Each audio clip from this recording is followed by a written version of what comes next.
मरना, जिंदा हुआ है यीशु मसीह।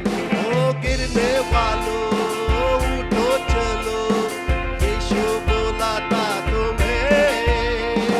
छोड़ दो डरना, अब क्या है मरना, जिंदा हुआ है यीशु मसीह।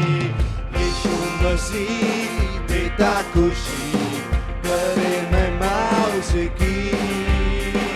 पैदा हुआ बना इंसान, देखो भागा शैतान। ओ देखो भागा भागा, देखो भागा भागा, देखो भागा भागा शैतान। ओ देखो भागा भागा, देखो भागा भागा, देखो भागा भागा शैतान। झुक जाएगा आसमां एक दिन, यीशु राजा होगा बादलों पर। देखेगी दुनिया शान मसीह की, जुबां पे होगा ये गीत सभी की। ओ झुक जाएगा आसमां एक दिन, यीशु राजा होगा बादलों पर। देखेगी दुनिया शान मसीह की, जुबां पे होगा ये गीत सभी के। यीशु मसीह देता खुशी, करे महिमा उसकी। पैदा हुआ बना इंसान, देखो भागा शैतान। ओ देखो भागा भागा, देखो भागा भागा, देखो भागा भागा शैतान। ओ देखो भागा भागा, देखो भागा भागा, देखो भागा भागा शैतान। हालेलुया, बोलो यीशु मसीह की, यीशु के लहू की। पिता परमेश्वर का प्रेम, प्रभु यीशु मसीह का अनुग्रह और पवित्र आत्मा का सहभागिता हम सब के साथ हमेशा रहेगा। और पूरी कलीसिया कहेगी एक दूसरे से सहभागिता कीजिए और समय पे आइए। हाँ प्रभु जी पूरा कलीसिया मिलकर लिन और मोना के लिए प्रभु जी हम आपको बहुत धन्यवाद देते पिता। उनके गर्भ में प्रभु जी जो बच्चा है प्रभु आपने दिया है पिता, और आपकी ओर से प्रभु जी ये प्रभु जी वरदान है प्रभु, ये धरोहर है प्रभु। हम धन्यवाद करते हैं उन बच्चों के लिए प्रभु, और मोना के लिए और लिन के लिए धन्यवाद। उन दोनों का ताबा आपके हाथ में देते प्रभु। उनके जीवन में प्रभु जी कोई श्राप नहीं है प्रभु, इसके लिए धन्यवाद।